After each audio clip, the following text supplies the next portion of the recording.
ایک ماں نے پیدائش سے پہلے سے لے کے پیدائش کے وقت تک اور پیدائش کے بعد سے لے کے جوان ہونے تک کس قدر مصیبتیں اٹھائیں اس کا تو کوئی اندازہ ہی نہیں ہے. اور جب شادی ہو جاتی ہے تو پھر پکوان بھی آتے ہیں بیوی کے لیے اور سامان بھی آتے ہیں بیوی کے لیے.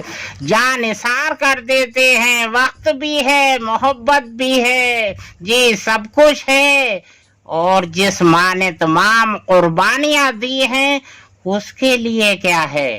کیا اس کا حساب نہیں ہونا ہے؟ جی کیا اس کو کوئی ٹائم دیا؟ اس کو محبت سے دیکھا؟ کیا اس کے لیے محبت سے کچھ خرید کر لائے؟